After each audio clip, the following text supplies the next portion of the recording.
right, this is the Evan Ginzburg Show at villageconnectionradio.com.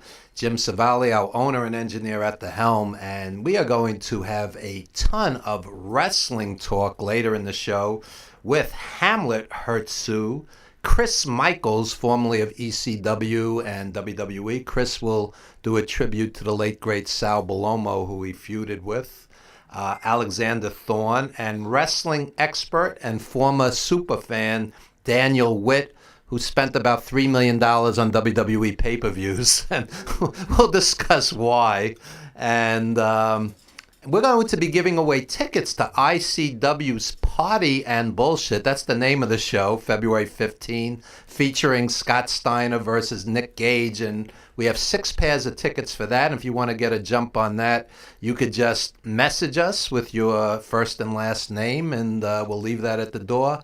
We have 6 pairs of tickets to the first 6 callers for ICW's big February 15th show at Ultimate Fitness in Queens, 26-50 BQE West, Woodside, New York. So just message us on the live feed, and we'll get you some comps for Scott Steiner versus Nick Gage, which should be hot. And in just a few minutes, we have one of our favorite guests, musician, actor, Billy Boy, the Jamaican cowboy, who's going to open with a live set. And we're going to hear a little of his music first while he's tuning up. Jim, hit us with some Billy Boy, the Jamaican cowboy music.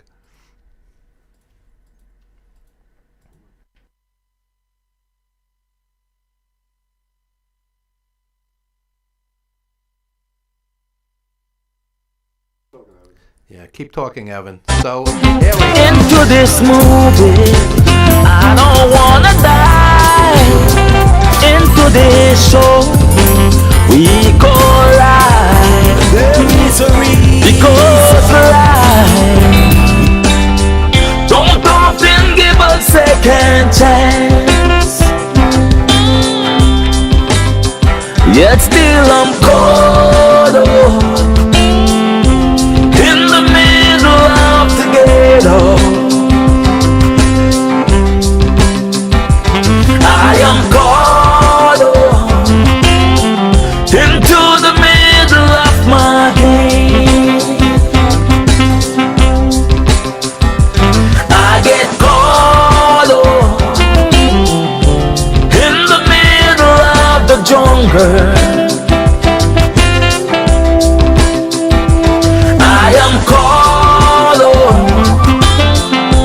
in the middle of my game.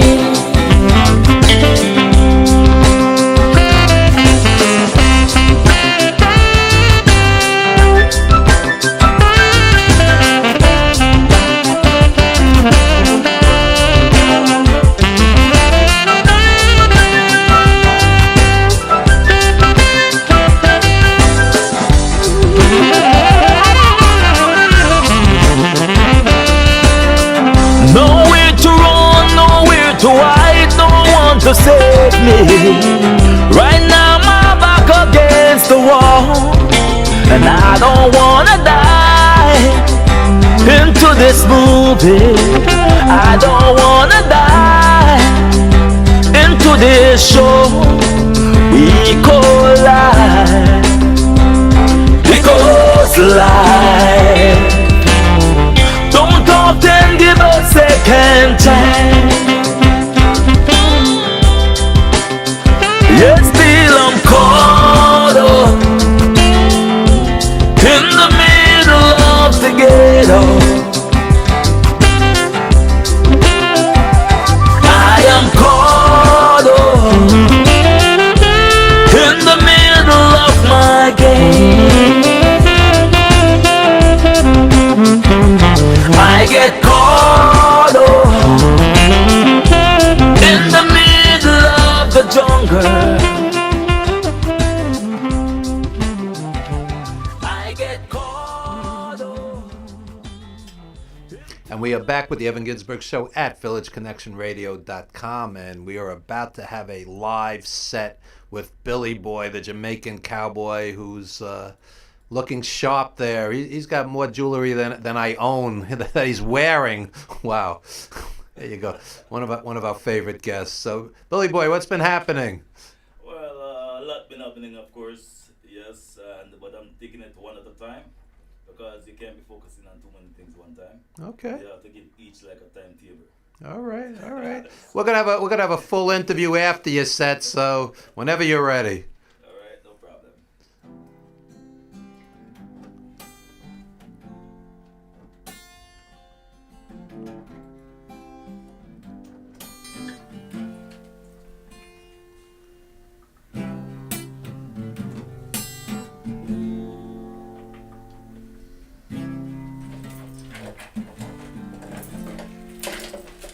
Of course, this song, it's sending a message to all government of any country. When you have talented people in your country, there is this thing called student loan. At least help these children to pay at least half. Because the more literate your country is, will be the better for any country, any nation. I think students should all leave with like a mortgage level student loan, like 200-300 grand, so they're oppressed the rest of their life. No, I'm kidding. But right now it's like a death sentence, right? Horrible. It shouldn't be. It shouldn't be a business.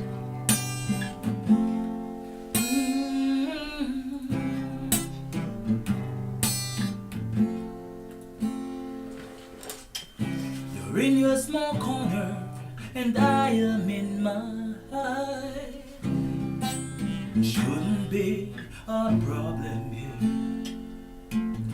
That part of the world is yours, this part is mine. Then there shouldn't be a problem here. I'm minding my own business, you should do the same. There shouldn't be a problem here.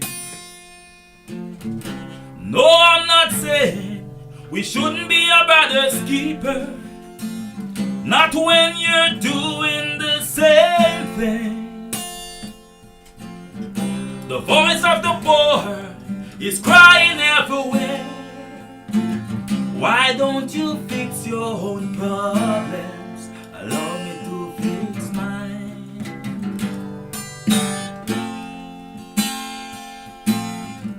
Hello, Mr. Government, please answer this question. Why do your soldiers go to war? Hello, Mr. Government, please fix this situation. Education should not be a death sentence. Education should not be a death sentence. No, no, no, no. No, no, no, no.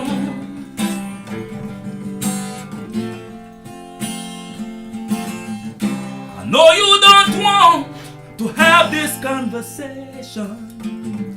So many questions left unanswered. You're in your small corner and I am in mine. There shouldn't be a problem here.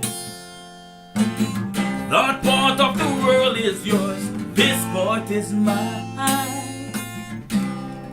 There shouldn't be a problem here. Cause I'm minding my own business and you should do the same. There shouldn't be a problem here. Yeah. Hello, Mr. Government, I want you to answer this question. Why do your soldiers go to war? Hello, Mr. Government, please fix this situation. Education should not be a death sentence. No, no. Education should not be a death sentence. No, no, no, no. No, no, no. No, no, no, no. Thank you. Yeah. There you go. Billy Boy, the Jamaican Cowboy. Education should not be a death sentence. I agree. And are we going to do an interview next, Billy? Yes, we are. Okay, so we're going to take a quick break and we're going to hear some more music from Billy Boy, the Jamaican Cowboy. stay away from each other.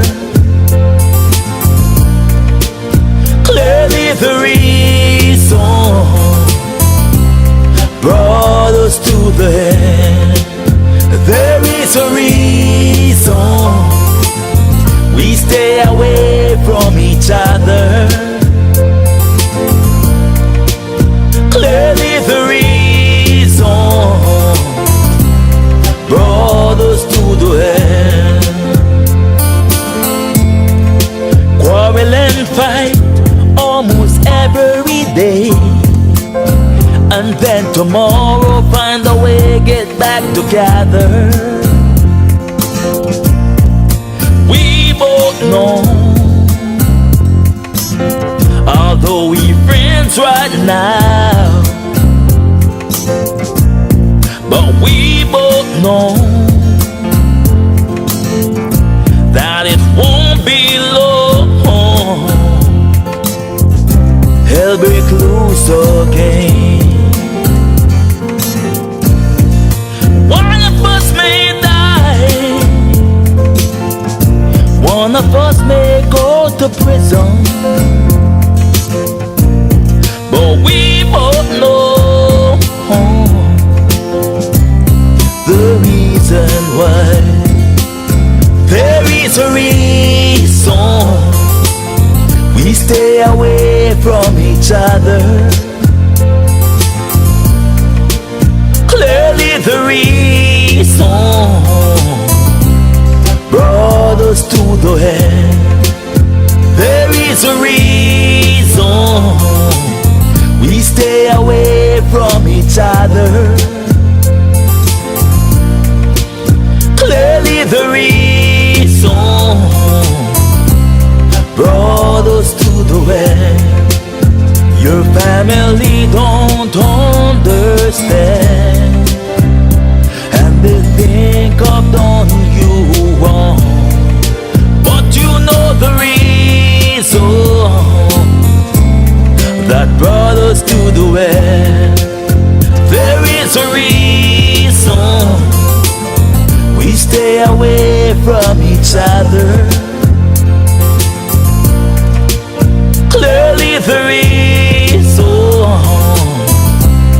brought us to the end. There is a reason we stay away from each other. Clearly the reason brought us to the end. Clearly the reason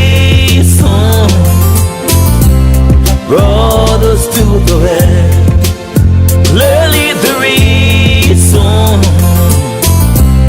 brought us to the end.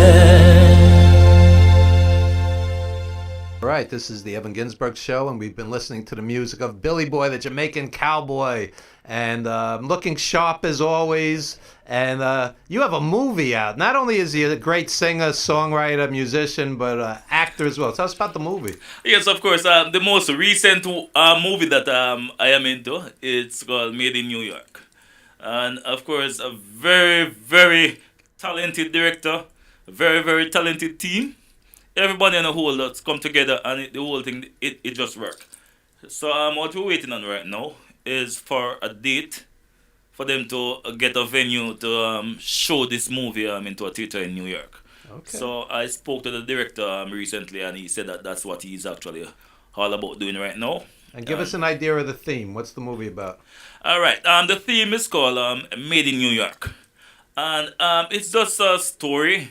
You know that when you talk about story, it's not real situation, really. So it's nothing for anybody to stigmatize anybody, because it's all about action and drama, right? Yes. So it's a story about Jamaicans in New York, trying to survive. Right. Okay. Music and a lot of different stuff. And I'm not gonna reveal. I want you to see it for yourself, because I do not want to give away all those excitements. Okay. But it's something to look forward for. Okay. And where could we see the trailer? Where could we see? Where could we get a taste of it? The trailer is basically on YouTube. Okay. Yeah. Made in New York. When you look for Made in New York on YouTube, yeah, it will pop up. And also I post it on my page from time to time. Okay. So I'm very excited. Very excited on trailer.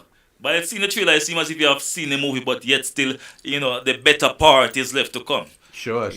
But Trails are supposed to tease you, not give out all the spoilers. Yeah, he dies at the end. We don't want that. Yeah, that's true. Right. And what's happening musically? Any new projects? All right. New projects, right? I'm a artist like this. I always have new projects, right? But I have to discipline myself to ensure that I spend emphasis to each project must get its particular own emphasis in terms of like putting out there the right way and promotion and all that stuff. That you need promotion. Okay. All right. But the most recent project I'm working on right now, in terms of like getting it out there, it's already out. It's called I Get Caught Up. Yes. That's the project I'm actually pushing out there right now. And what are you caught up in? I know you're very political. You're very outspoken. What's been on your mind lately? On my mind lately, right? What has been on my mind lately is that sometimes, as a people, right, we spend a lot of emphasis building something that belongs to other people. For example, like this country, right? The people who really build this country in terms of like the labor-wise are not the ones who get recognized. In other words, they keep on calling them immigrants same way no matter what. They can't stop because, and saying this to say that everybody is like a team, right? You have good people and you have bad people. But when you have good people who come together to build your stuff and build with you and have good intention, do not try to focus on getting rid of those people who build and develop your business, make you successful and all those stuff. We need people like those in everyday life to help us build, not to tear down. So I think the emphasis, we're spending the emphasis sometimes on the wrong, we're focusing in the wrong direction. It's like a newspaper. You're not going to get the good stories. You're going to get the crime stories. Yeah, That's what I'm saying. America was built by immigrants. Yeah, exactly. My grandparents are from Poland and Russia and Germany, and one of our guests is from Germany, Daniel Witt, who we'll be talking with later. And we're all basically immigrants except for the Native Americans. We are. And even the Native Americans, there was a time when they were not here either. Okay. So, people move from time to time, places to places, and that's what happened. It's like each ages of time, you have people move from different. That's human being. We move from places to places, look for better. Yeah. And that's what immigrants will rejuvenate a neighborhood, will start the mom and pop businesses, and you can't just fixate on the very, very small proportion that are the bad ones. That's what I'm saying. Come on. Yeah, get rid of the bad ones. And matter of Yeah. fact, crime Crime does not really attach to anybody directly. Exactly. Of course. Find in every situation, whether they're from here or wherever, get rid of the bad apples and keep the good ones. And goodness will strive. Of course. So There you go. So basically, that's basically what I'm, and also the level of respect that these children have for the elders. In today's society, and it's not even funny because I was brought up into a very strict community. I couldn't disrespect a elder. You understand? Where exactly are you from? I'm talking about like for people to see older ones, right? Where are you from exactly? St. Catherine, Jamaica, a rural section called St. Catherine in Jamaica. So let's just say that it's unheard of for children to see older ones on the road and trying to mock them instead of trying to help them or try to, learn something from them too. You understand? So it's total disrespect. I'm talking about like the situation about the native, Indian. Yeah, they were like a what you call it now? Like they have their own what would I say? He was there actually doing the cultural and they come upon a group of children. It was in the paper the other day who were making fun of him and all those things. And and it's just to say that we're the lever of this. It's not just here, but all over the world. Discipline broke down because the family broke down. And a lot of stuff that caused the family to break down because of the economy mothers and fathers have to be out there focusing on getting money to, that rather than to spending time with the family and to enforce discipline. Let me just and a say lot of stuff. something. I've lived in New York my whole life, and what's happened is because of the rents, Oh my the real God. estate interests own the politicians, so the rents have skyrocketed. The mom and pop businesses have no protection. The lease runs out. They could double or triple the rent legally. So let's say when I was a kid, 1 week's pay was 1 month's rent. Today, 2 or 3 weeks' pay is 1 month's rent. So the mom and father are both working. The kids don't have the same supervision. The kids don't have the same guidance. Their own boss, in many right? cases. They're their own boss. Yeah, so And they have to double. The mother and father have to double. You not have to get a little something on the side and they have to work double shift. yeah. So many people today, yes, they're working, but they're working 2 or 3 part-time jobs with insane schedules, morning, noon, and night.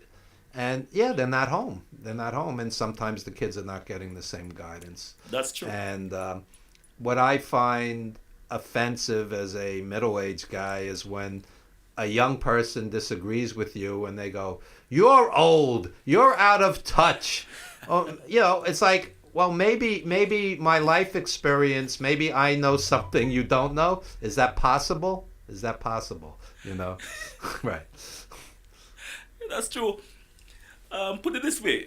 You said it just right as the way you put it across, right? And what we all have to understand that this is a journey, and today you're not the same age as yesterday, and the cycle will continue. So whoever gonna look at an older person and keep on emphasizing this, yes, there will always be technology that we're not gonna be aware of, right? I'm using right now the type of phone I'm using right now. Maybe sometime in the future, my son is gonna be the one to actually. You're a teaching lot me. more tech savvy than I am. You got cameras. Every time you're here, you got stuff going on. I got a cell phone, $50. Yeah. At the end of the day, respect is always important, and when you have a nation that have respect, goodness ahead. Only goodness ahead. My father, who never made more than 25 grand in a year. My father was a taxi driver. He said to me, "You respect anybody doing an honest day's work. Quote, somebody has to clean the toilets. Yes, You somebody. respect that person, and sometimes I find you are judged by your income, by your title, and it's like America's like, oh, he's a doctor, he's a lawyer. Well, what about the teachers? What about, other people doing honorable work? What about the guy cleaning the street? Somebody has to clean the street. Exactly. Respect everybody. And that's where you have the breakdown too, because on a whole, and the thing about it, there are certain jobs that certain people not gonna do, right? And as I pointed out a while ago, without certain people to do certain stuff, it just fall back as the immigrants who come here. Certain work. Oh, absolutely. You're not gonna have some people do. Even up until now, certain work they're not going to do it. Absolutely. They advertised in California for farm workers to come and pick the fruit in 100-degree heat. Very, very, very few native-born Americans want to do that. You're crazy. No, They have choice. They have options. Of course. And in terms of like the pay too, the pay that you're gonna pay, who else is gonna take that money? Yeah. It has to be I would call it less fortune. Yeah. It has to be that. I don't want to pick fruit in 100-degree heat with my fingers ripping on thorns. I mean, That is what of I'm course. talking about. Of course, That's but what I'm talking about. but respect the people doing it instead of trying to throw them out of the country. Somebody's got to do it. And the thing about it, when you get the good ones and put them out, who is going to do it? It's just like the military. I need to keep my mouth shut when I talk about Well, you're children. Yes, I'm ex-military. You have the right to say what you want. Yeah. In certain, put it this way, the richer family, their kids not joining no military. They're not joining no way. Our owner engineer Jim Savali, station owner. You want to jump in? You're ex-military. Jump in. Yeah, I'm ex-military. There's not enough people that go in the military anymore, I guess. Well, he's saying the rich kids don't end up doing it. Well, I think because they have other options, like That's what I'm I didn't talking have the about. option to have my parents spend $150,000 on college at the time, so I went to the military. That's what I'm talking about. So there, for certain work, you'll find people go into the situation maybe because they love it too, and because they need an income. So you have to show respect for people who do all that. That makes the entire cycle go around in terms of like production, security, and everything on a whole that it is necessary. So it's all about respect for people who do all type of different professions. Absolutely, respect anybody. Respect anybody that does an honest day's work. And the main thing I want to mention about respect too, you see, respect, it's not all about age. If you're a older person, you need to show the respect to younger ones, right? As well, because I respect two ways. If my son do something and I realize that, I accuse him, right? Let's say I assume that my son did something, and I accuse him, and I found out that it's not him. I am big enough to apologize and say I'm sorry about that. I didn't know. So it's nothing is wrong to say I'm sorry if you do something that warrants for you to say I'm sorry. Yeah. So it's all about that. We have to show respect. I'll tell you something funny. I get tired of the older people go, there's been no good music since back in the day, and the younger people go, that's my grandfather's music. How about mutual respect, right? Right? Music now, that's another thing in politics, right? Most people will say that, yeah? And yes, I too will say that, but at the same time, I will appreciate music from all centuries. Back in the days when you listen to a song, it's like you're seeing the story in front of your eyes. Oh, yeah. It's like a lot of substance. Sure. And now there are a lot of music without substance. The only thing that valid is just the beat. And most people dance the songs and they don't even know what the song is saying. Right, but it's just music on the wall, and if they make you happy, then I think the top 40 has always been. There's been a lot of garbage mixed with a lot of great classic stuff. Even today, you get artists like Nas. There's serious artists out there. I mean, some of the hip hop artists are great, and others, aren't. I mean, it's like anything else. The point I want to make about that too. A lot of good music out there to come, but you know why they don't get the recognition? Because this industry tend to focus on the big artists, giant artists that are out there, and from this big giant artists, they can't do nothing wrong again for the people. So no matter what type of crap they may come with, people will just grab onto it and the DJs, they control the DJs too. They control the radio stations. Oh, yeah. So the good music that are out there in terms of like really artists with substance, they're not being heard. Well, support independent music, support artists like Billy Boy, the Jamaican Cowboy. Tell people where they could get your music, give out all your social media. Yes, Billy Boy, the Jamaican Cowboy. Please remember that name, right? All of my social media in terms of like Facebook, Billy Boy, the Jamaican Cowboy. Instagram, Billy Boy, the Jamaican Cowboy. YouTube, Billy Boy, the Jamaican Cowboy. I think the theme here is Billy Boy, the Jamaican Cowboy. Exactly. Reggae mix with country singer, Billy Boy, the Jamaican Cowboy. There you go. And we're gonna hear another song. What song are we gonna hear now? Caught Up. I get caught up. Okay. And when we come back, we're gonna have wrestling talk with several wrestlers. I get caught up. Where's the baby? We can spend some time tonight. That's like the other one. Almost 3 months now, we're going to really spend the time together. You're tired, babe. 3 months. Girl, even once in a while would give me a smile. I try to make a joke. I used to know how to torture you. I used to know how to make you give that smile. Give that smile. Oh my. Only even once in a time would call me from work. You need me home to make love.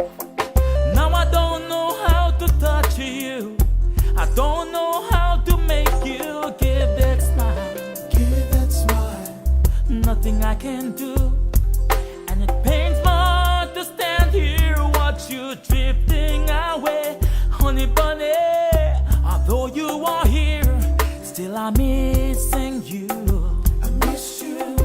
I'm missing the woman you used to be. Still I'm here in your arms, still I miss your love. I miss you. I'm missing the woman you used to be. No emotion, affection, nor attention. In this relation, there is no communication, and a good love is wasting away.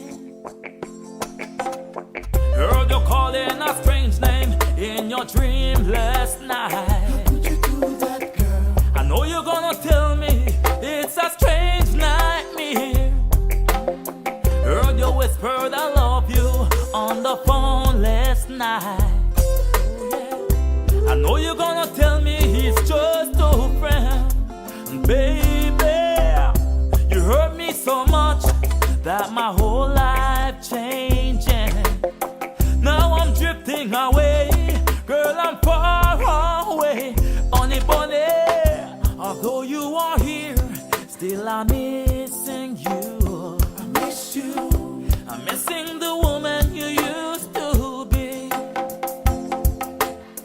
Still I'm here in your arms, still I miss your love. I miss you. I'm missing the woman you used to be. Now no emotion, affection, nor attention. In this relation, there is no communication. A good love is wasting away. Not gonna pretend that I'm not hurting inside. Not gonna pretend I don't feel to cry. Many times I prayed, many times I wish if something could change your mind and come back to my home. Although you are here, still I'm missing you. I miss you. I'm missing the woman you used to be. Still I'm here in your arms, still I miss your love. I miss you. I'm missing the woman you used to be. Now no emotion, affection, nor attention. In this relation, there is no communication, and a good love is wasting away. A good love is wasting away. And a good love is wasting, baby, wasting away. Good love is wasting. We're back with the Evan Ginzburg Show at villageconnectionradio.com. I've been doing radio and TV for 28 years. I've never had a guest with a skull in his hand. This is Hamlet Hertzu. Hurts you. Hertzu. Hurts you. Thank you. Hertzu. Like hurts you. See, I don't want to hurt you as long as you say hurts you correctly. Hertzu. Okay. And I saw you wrestle for the first time yesterday, and I've been attending wrestling since 1974. I think it's one of the most original, I hate to use the word gimmick, but tremendous. I appreciate it. Thank you so much. And I mean that sincerely. I appreciate the support. Thank you. In the middle of the match, you go, fist of strength. I'm like, that's brilliant. Thank you. Brilliant. We started with the test of strength. We did New Evolution Wrestling at the Queensborough Lodge last night. You were there, and I was wrestling Lou Nova. The event was a breast cancer fundraiser. Unfortunately, Lou Nova's mother passed away a few months ago, so New Evolution Wrestling came together to do a tribute show to his mom and also raise money for breast cancer at the same time. So we wanted to, make sure the fans were really going to get some wrestling, so we started with a test of strength. And, I'm obviously much stronger than any of my opponents. So, Yeah. we played the test of strength, and then when the time was right, I brought out the fist of strength. So it's all about timing. Wow. And you legitimately have a background in Shakespeare Yes. and literature. Tell us about that. So I went to Purchase for theater and performance for my undergrad, and I've been doing theater since I'm 13. So I was in a very rigid theater program in high school, and then I went on to do theater for my undergrad.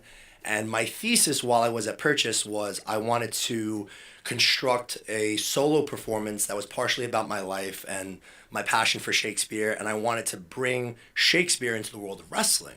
So I had to, come up with this idea and pitch what I wanted to do, and I had to get approval from my board of study to even do this. And I got a lot of, back and forth, but thankfully the community at the school was very supportive. And one thing led to another, and I got the approval to pursue this idea that I was doing, and they gave me a space. And was this your master's thesis or doctoral thesis? This is so basically this was just my undergrad thesis. So, Oh, okay. Basically for my undergrad I had to either write something or perform something or just something that was going to lead to an evolution of hopefully pursuing it past my undergrad. So I had this idea that I was working on since my sophomore year, and at the end of my junior year with my graduating class, I pitched this idea that I wanted to do, and luckily, I was in with the right people, and I got approved, and I was gung-ho and saying, okay, I'm gonna get in the ring, and I'm gonna do everything I've wanted to do since I'm a kid, and I'm gonna make this as real as I can make it. And that's when I started training as a wrestler to do my solo piece and tell this story. And one thing led to another, and the evolution of the character and the story and my career in wrestling just kind of came into fruition. And one thing led to another, and once I was done with school, I was just gung-ho on doing wrestling as long as I can do it, and hopefully bringing back my show to New York at some point. Wow. But I went with Johnny Rods in 2013 once I started booking everything and getting everything set to do the show in 2014. And I was very lucky to have some great people in my corner training me. I love Johnny to death. I thank him for, really introducing me the right way. You need to connect with Jason Calabrese, who is doing a show called We Don't Play Fight. Yes, we've heard each other in the wings a little bit. He's doing a show with theater meets actual wrestling. Yes. They have 5 wrestling matches. Yes. And they're in Chicago March 9th, and they're coming to New York in the fall, and I'm going to be involved with that. Fantastic. So I'll connect you guys. Yeah, that'd be great. Yeah, absolutely. Because that would be ideal. Absolutely. I've heard some great things about that as well. And again, it's a very interesting time for wrestling in general because there's a lot of new things happening. People want something that's different. So if you have a passion and you have something that's unique and you can bring it to the table, I think that's what people are looking for today. And, I started this as I wanted to tell my story and do Shakespeare and wrestling in a different way. And then just the community was there and the support that I've had, it turned into I'm going to be doing this for as long as I can do it. Okay, so it's 20 years from now. It's 2040. And would you rather have a Tony Award or be in the WWE Hall of Fame? That's a really good question. That's what we do here. That's a fantastic question. I'm not going to say I haven't dreamed of both at different periods. As of right now, I think I would like to be in the WWE Hall of Fame more than I'd like to win a Tony, just because how everything's come to where I am today. I think I would feel more recognized if I could do what I'm doing and have the wrestling community and any promotion that would take me recognize and be like, look, this guy is doing something different. He's got a lot of technical skill. He's got a great character. He tells good stories, and this is where he belongs. So as much as I'd like to go back and do straight theater, just doing Shakespeare and wrestling is something that I don't think I could stop doing it. So Well, it seems that the line isn't as different as it used to be. WWE makes movies. Sure. They have a movie division. Sure. So acting and wrestling are much closer than it used to be. True. And you might be the perfect guy, to do both. I'd like to think so. And at the same time, one of my goals is to really change the way people look at Shakespeare and wrestling in itself. I think people have a very stereotypical way of looking at Shakespeare, thinking, oh, that's, heightened language and text, and that's beyond me. But if you have somebody who knows what they're doing and is passionate about it and believes in what they're saying, when you hear it the right way, it changes the way you feel about it. I think it's the same thing with wrestling. I think no matter how you're introduced to it, you know what you like, and you know what's going to make you want to turn on the television or go and watch your favorite show. And if there's somebody there that's doing something that makes you feel different, then that's what they're going to do. They're going to come, they're going to support you. I think wrestling fans are the best fans in the world. They come, they buy our merchandise, they come to our shows, they buy our 8x10s, and the more that we could bring them different things and bring a little bit of ourselves to everywhere we go, I think that's what's going to elevate wrestling to where it should be and where it's going, I think. I think you need to every day post your stuff all over the internet. Absolutely. Because I think it's a tremendous, tremendous gimmick. And I think the right promoter will see that. I've been saying that for years about Sonny Kiss. He just got picked up by AEW. Great I friend. said somebody should have absolutely. the guts to push this guy. Absolutely. And finally they did. Absolutely. Finally and it's they a did. long time coming for him. I'm so proud of him and what he's accomplished. I know he's going to do great things over there. And there's a lot of talent that is finally getting opportunities. People that have worked really hard. The platforms today are just something that I think a lot of people have dreamed of for a long time. You have New Japan, you have All Elite, you have Ring of Honor, you have WWE. Well, I'll take it to another level. As a wrestler who also acts, and I make movies. Sure. The number one movies in the world are action films. So you get some little guy like Tom Cruise, you're a hell of a lot more convincing. You know what I'm saying? Yeah, why can't you be making action movies, huge budget films? Sure. And, it's a natural, but it's getting the word out, getting the name out, getting the gimmick out.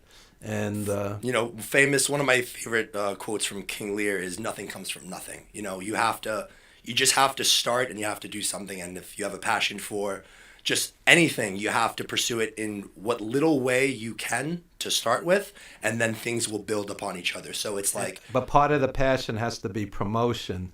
Absolutely. There's guys like Mike Orlando who know what they're doing. They're out there every day. Sure. There's other guys who are great and do no promotion. Sure. You have to have that balance. So shameless plug. Everyone can follow me on Instagram at hashtag HamletHurts. You can go on spell Facebook. it. Spell it. HamletHurts. Hurts. Okay. As in, I'm going to hurt you if you get it wrong. There you go. On Facebook, Hamlet Hurts. Facebook.com/HamletHurts. Same thing. On Twitter, same thing. Hamlet Hurts. So pretty easy.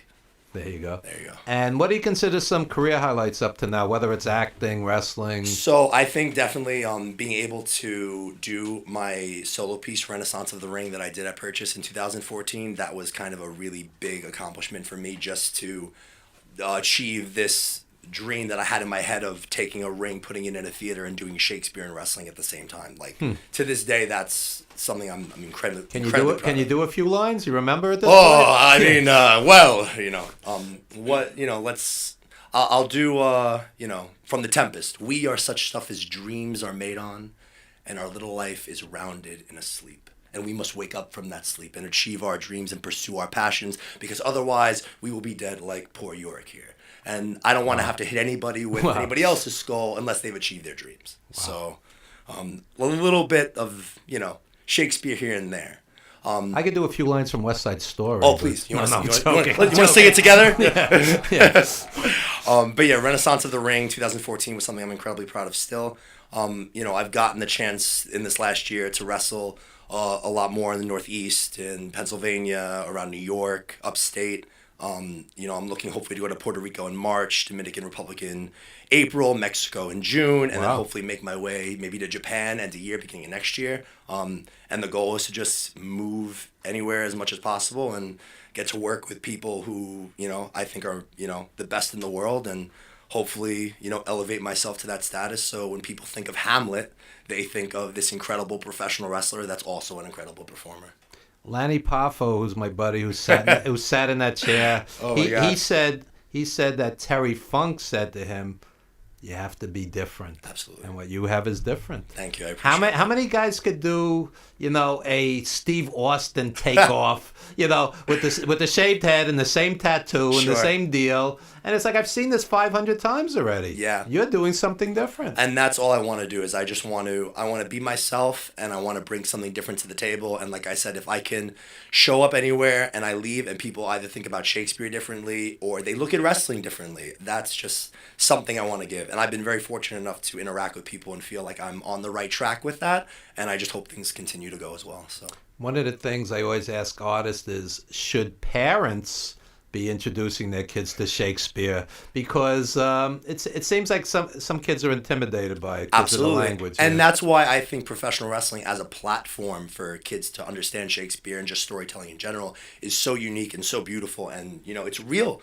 I think, and that's why kids in general are so complicated, and, they can't understand it because it's not like going to the theater, and it's not like going to a football game. The contact, the storytelling, it's real. So when you have that type of emotional involvement with a kid, you could really impact their lives. So you have somebody like me, for example, who I bring my style of wrestling to the ring, and I try to be as real as I can. I really wrestle everyone I get in the ring with, and at the same time I bring different quotes and different ideas from Shakespeare into every match I have.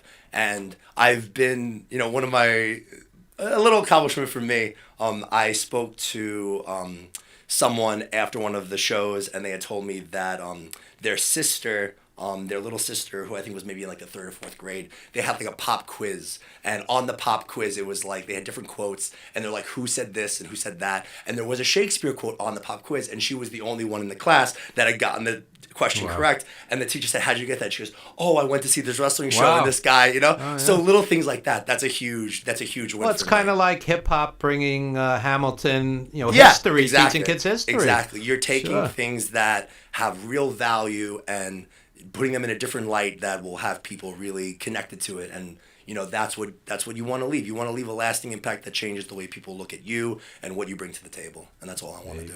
There you go. And who are some of the greatest opponents you've worked with thus far?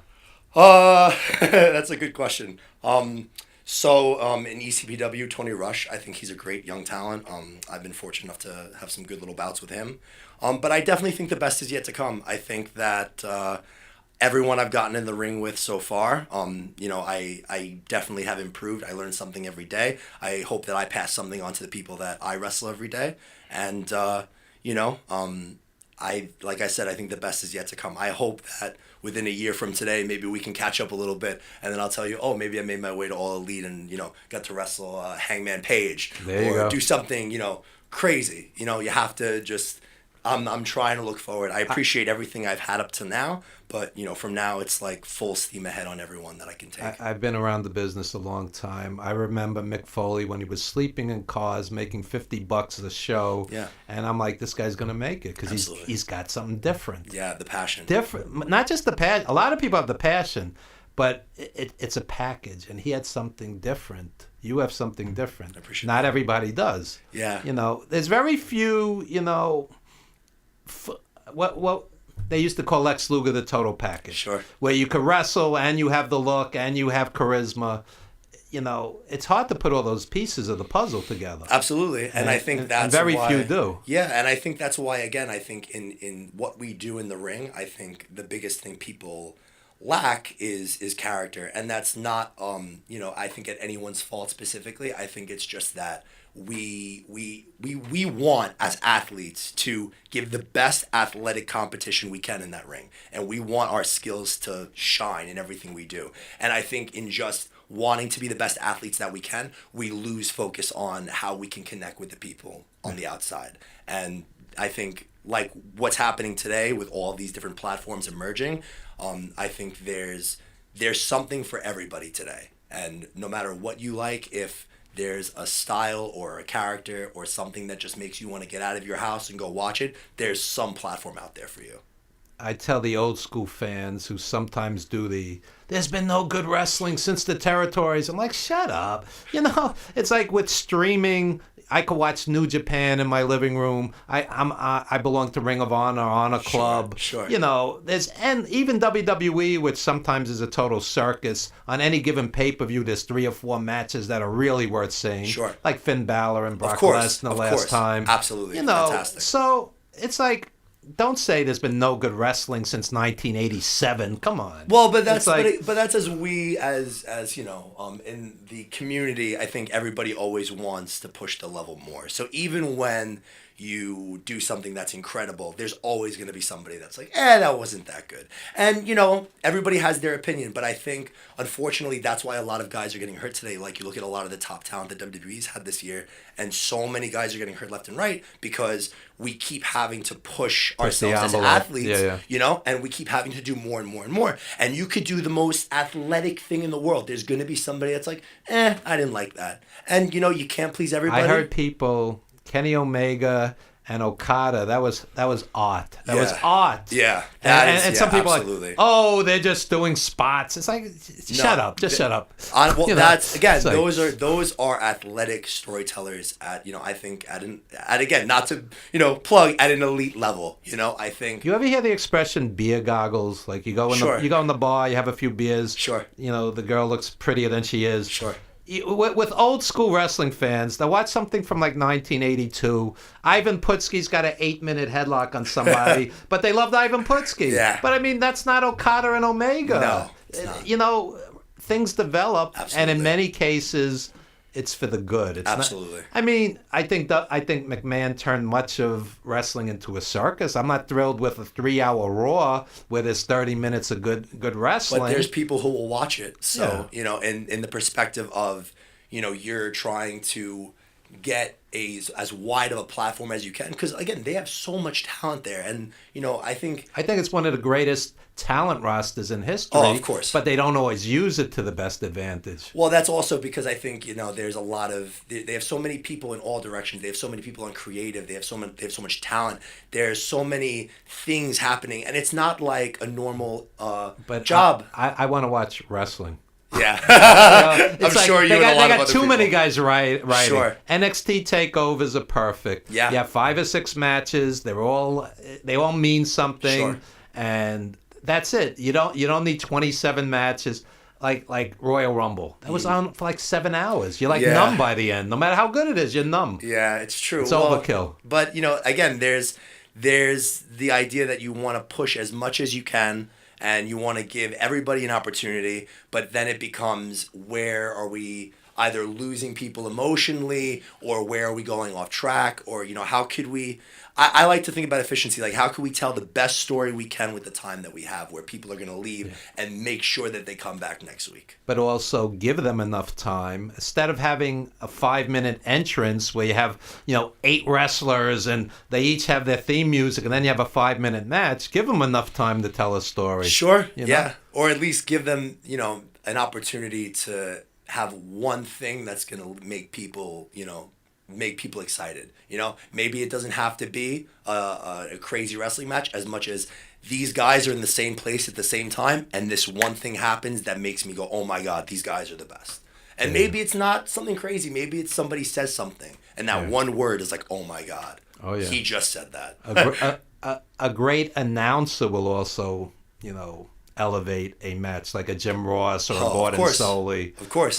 Sometimes I watch a WWE pay-per-view and they have 17 announcers and it's just like inane chatter. It's like a pounding in my head. But since we're talking wrestling in general, why don't we add some folk to the conversation? Please. We're going to take a quick time out, and when we come back, we're going to add Alexander Thorne and wrestling expert and former superfan Daniel Witt. So when we come back, we're going to talk more wrestling.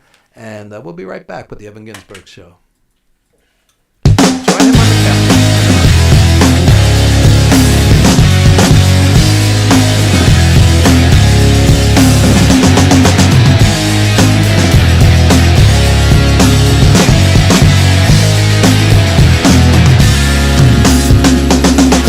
Another shot to make it strong, a sober night to shake it off, another night to make it all.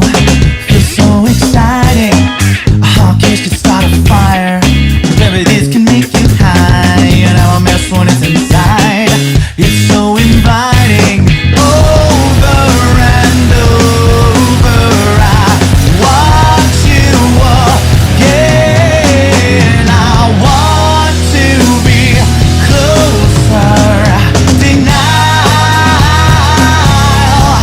caught between the lines.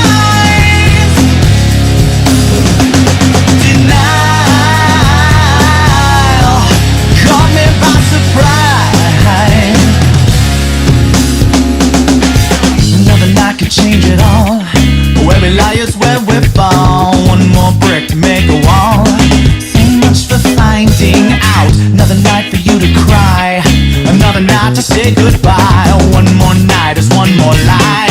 It's so defining.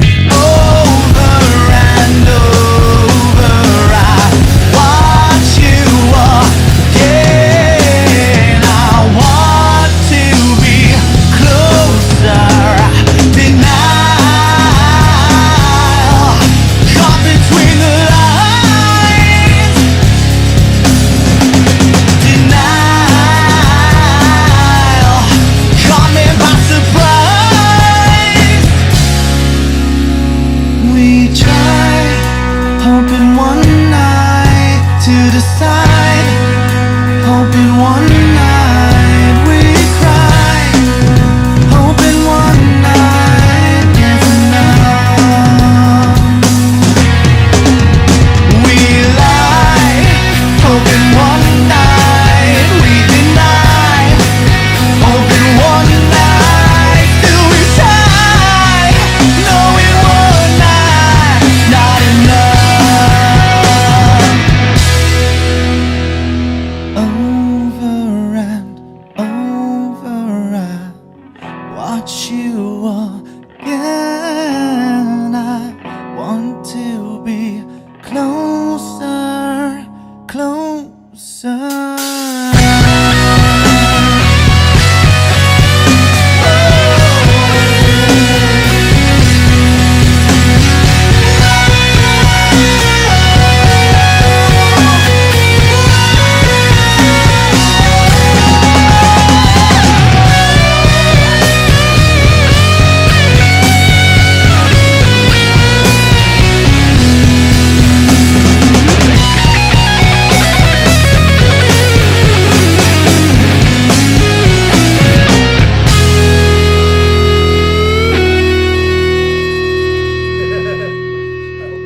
All right, joining the conversation, he's smiling, he's laughing, but he's the biggest prick you'll ever meet, Alexander Thorne in the middle. Damn right. As well as wrestling expert and former super fan Daniel Witt, and we'll get into that a little later. But right now, Alex, tell us a little about yourself. Well, so I've been wrestling for almost 5 years now with Johnny Rods at Gleason's Gym. Johnny Rods is tremendous. I grew up on Johnny Rods at the Garden. That guy never had a bad match. Yeah.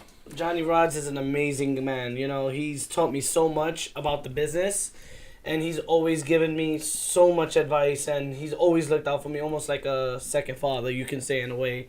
I saw Johnny Rods wrestle Billy Robinson at the Garden going hold for hold. Hell I yeah. saw Johnny Rods wrestle Fujinami for the There you junior go. heavyweight title. There you go. This, I also saw Johnny Rods wrestle S.D. Jones 137 times, but that's another story. But tremendous wrestler, yeah.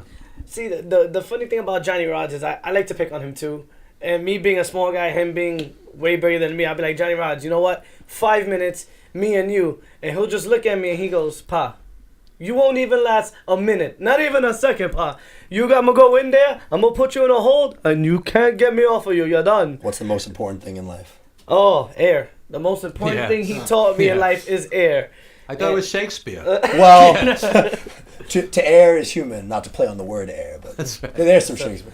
So, you know, being at Gleason's Gym, I met some wonderful people. There's some great talent there. Hamlet Hurts You being one of them. When he first joined, I was one of the people who helped training him in the beginning, and it's kind of We funny. started around the Me same being time. so small, him being so big, but it worked out for the best. And then you got guys like Mantis, who's up and coming, great talent. PJ Melly is another one. Big Al, Ahmed, who's my favorite. But some great talent coming out of there. I trained there so much and took so many beatings, especially from this man right Who'd you next to wrestle me. last night? I wrestled JT Riddick, Super Nitro, and JD Alpha at NEW. JD Alpha was on the show. Yeah. Yes, and Robert Saint put that match together. And Let me just say something quickly about NEW. I was there last night, and place was packed, standing room only. Usually you have like the 2 or 3 old school names on the card. No big names, Yeah. and the place was packed. Just shows you people will come out for wrestling. Yeah, Man. but it's a credit to you guys. I mean, I get a lot of wrestlers that'll go, oh, it's too far, it's too early. If there were a ring here, there'd be 40 wrestlers, you know? Yeah. So you guys came out and promoted, and a lot of the NEW guys came out and promote, and also last night, the very same night, SWF out in New Jersey, they packed the place too. So you don't need huge names to pack a wrestling venue if you promote. Absolutely. Yes. Old school, put up posters, give out flyers, tell your friends, tell your family. I see wrestlers, they go, by the way, I'm wrestling in 2 hours. That's not promotion. Yeah. I always make sure when there's a show coming around, I like to promote months in advance or weeks in advance. And The next show is what, May 25th? yes, May 25th. So you have months to promote. Yeah, get the word out. There you Yeah. So like last night it was for a great cause. Like he mentioned, Lou Nova's mom passed, not so long ago, and we wanted to put on this great show, and the fact that a lot of people came, showed support not only to us but his mom. Who was the old school guy yesterday from Puerto Rico? The gray head guy. He was in the tag Jason match. Stewart? Yeah, I think it's like Jason Stewart, something like that. I'm not too sure. I can't remember. You could tell this guy was an old pro. I didn't know him, but Yeah, he, I think that he might had be it. Jason Yeah, Stewart, yeah. And it was just an amazing turnout. Like I remember being in the back getting ready for my match, and I think I might have asked him or my opponent, Supernatural, like, did you see the crowd? And he's like, bro, there's a lot of people out there. Yeah. I said, here? He goes, yeah, man, there's like people standing. There's not enough seats to put people in the chairs. And from my point of view as a fan, I'm sitting there going, I've been here for 20 years, and most of the promotions had a fraction of that crowd. Yeah. A fraction. I mean, where you could count the people, 75, 37. Sure. So it's an accomplishment. Yeah, and I've been a part of shows like that too, where we would have a star or two, and it's not as packed. And it's just like, you would think these stars will come, and so many people want to come to see them, and then you look at last night where there's no stars, and you're just like, holy crap, there's a lot of people here. And it's like, you want to put on the best show possible. You don't want to kill yourself, but you still want to put on that great match and, have the people talking, going home happy, saying, wow, that was a great show. $20 well spent for the day. Yeah. And the crowd was very involved, too. Again, you could have a full house, and it could be as quiet as nobody's there. People might not be into it, but to have people loud, booing, cheering, screaming, it's like that's what you want, and they were loud last night. Well, the thing is, for a successful promotion, you really have to build the local talent. Make the fans perceive you guys as the stars instead of overpaying some ex-WWE guy. Make you guys the stars. Guys like Sheldon Goldberg out in Massachusetts, in the Boston area, they've been out there for 20 years promoting, and that's what you do. You build the stars, and you got a guy like Simply Splendid doing a gorgeous George gimmick. Sure. It works. Yeah, it works. sure. You could have a comedy gimmick. You could have, the big tough guy gimmicks. Have a mixed. Sure. The high flyers, the women. Even the women were colorful. Yes. They weren't Barbie dolls. They No. looked like tough girls. And Sure. that's the beauty of the business right now, is that the women are on the rise. Like, so many women don't want to be looked at just for their features and their great body. Like, you got women who could wrestle. They could go out there and just put on just as good as a match as the men can. I was If more not better. I was more impressed yesterday seeing women that didn't look like Playboy centerfolds who could actually wrestle than some Cupid doll. And it's cool to be in locker rooms. Again, it's always an honor to be in a locker room with somebody who is a leader and you look up to, and to have feedback and talk to. But to be in a locker room where everyone's up and coming and everyone's humble and we're all trying to make it, and we that energy it's very cool. And to be in a locker room like that, NEW, and to see guys like him who I've known for a few years, and we're all just out here. It's great. It's a great feeling, and it's awesome to see that that's coming back to New York. There you go. I just want to very quickly acknowledge our sponsors, Kings of the Ring, which is a broadcast that it's theatrical. It's like you're listening to an old radio show from the 30s or 40s. Great. But it's set in the 80s, at the peak wrestling period. So it's called Kings of the Ring. Okay. And we have a commercial for that. We'll play that later. And SWF is our sponsor as well.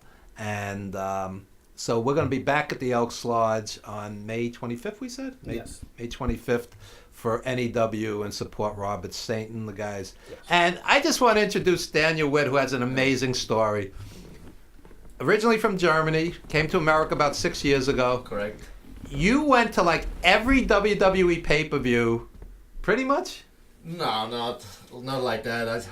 First of all, I was like, when I came over here, first of all, it was for a job, but I was a wrestling fan since '92 as a kid. You sound a little like Schwarzenegger. A little. He's my favorite actor too. Yeah. Yeah. He's amazing. That's actually pretty good. That was actually spot on. That was good. Tell me I look like Nick Foles. Oh, good. I can see it. Yeah, and then when I came over here, so I had a good job with paternity, and then what kind of job? I'm a service engineer, so mechanics. Okay. I never went to college or anything, but I really, yeah, I got pretty lucky. So so and then it started. I was on a job in the Peoria area, and I saw there's a pay-per-view in St. Louis, which was about 2.5 hour drive.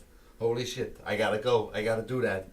So I bought a ticket the night before, took a rental car. And what did the ticket cost? Oh, that was a cheap ticket. I was like, but still a lot. If you see, compared to Indies, it was like somewhere around $100. So okay.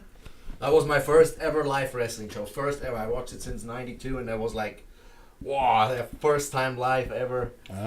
That was in 2007. So I was not here permanently. I was only here for a quick job, just installing a machine. That was the first time, and then when I live here permanently, I can do it more often. Yeah, and then I started getting regular tickets, And then there was WrestleMania here, and what was it, 4 years ago? 5 years ago? And what did that cost you? That was the first time I paid more for a ticket. It was like $900. $900. So let's discuss that. That was like 10th row though. The view was really not that great. It was absolutely not worth $900. Okay. These are the worst tickets. Like from the 4th row up, you still pay a big premium, but you don't see everything that good. Interesting. Okay. So what would motivate somebody, to spend $900 on a wrestling ticket? I'm attending wrestling since '74. I've never spent more than $40. What would motivate you to spend $900? That was a dream to be first at WrestleMania, but then I got like, okay, I could do it more often, So I went to 27 was my first one, so that's where I also got a cheap ticket, like $130. But to me, that's not a cheap ticket. Yeah. Well, also energy. Energy is real. People feel energy, and like people want to be a part of it. Like, I mean, I'm sure. I went to WrestleMania 20 when I was like 11. I went to West Side Story on London's West End for $25. There you go. You know what I'm saying? But when you're in a packed house of thousands and thousands of people, and you're all putting your energy into watching this one thing happen, and you're all reacting at the same time. But let me play devil's advocate. I subscribe to the WWE Network, so I spend money on them. Okay, so I'm spending $10 a month for $120 a year. Now, I find every pay-per-view a mixed bag. You have several good matches, several mediocre matches, several garbage matches. Okay, so I couldn't rationalize spending $900 to see any of those live. I mean, I understand the energy. I understand. Like, people will say to me, well, you have to experience it. And I'm like, well, what am I experiencing? McMahon's daughter, son, and son-in-law come in on a motorcycle, or Shane throws himself off some large object. I mean, what am I experiencing? That's so great. I mean, I don't know how it is, but like for me, it was a bucket list thing. And I've always wanted to visit a WrestleMania, go see one in person. I went to the one in Florida just recently when the Hardy Boys came back. And what did you spend? I was there too. About $135, and I was sitting literally right where the ramp is. So it's worth it. Get into that. So I get there, and when I got there wasn't a lot of people. So I'm like, yo, this is some great seats. But as it started filling in, it was just like, I can't see over the ramp because it's so huge. So I couldn't even see the wrestlers as they was coming down. And then when the ring is all the way down there and everybody stands up, I'm only 5'6", 5'7", I'm just like, damn, Now I can't see, and I flew all the way from New York to Florida. And I was like, I don't know, was this really worth $130 something dollars? You could have watched it on the network and seen everything. Exactly, up close in person. So now it's at the point that now as a wrestler, I'm just like, you know what? I crossed that off the bucket list. Now I want to be a part of it. I want to be in that ring. You want to be in that ring. Yeah, I want to be in that. So that's going to be my next ticket, is to be inside that ring. So Hopefully Daniel, was it worth $900? This one, no. This one. And why? I just couldn't see right. It was like 10th row, you know, behind the commentators too. That's gonna take. So Jim, if you spend $900 on a show, wouldn't you like to see it? But you could feel who I was there with, you know, what they were doing. So just curious, when you was at that show and you spent $900 and everybody in front of you started standing up, did you hit them with the Arnold Schwarzenegger? Get down! Sit down, I can see! I couldn't do it. I was into the show. But this is only the beginning. So there was that one. I was also in a job in the Vegas area. There was Money in the Bank. So some friends. So you know when you go, there are some regular people who go all the time. Sure. So somebody hooked me up with a second row ticket. So and then there was in the front row. They were not for sale for some reason. WWE gave them out to people. And in front of me, Louis D'Angelo was in front of me. Right. And there's 2 seats next to him. They were empty, so I jumped over.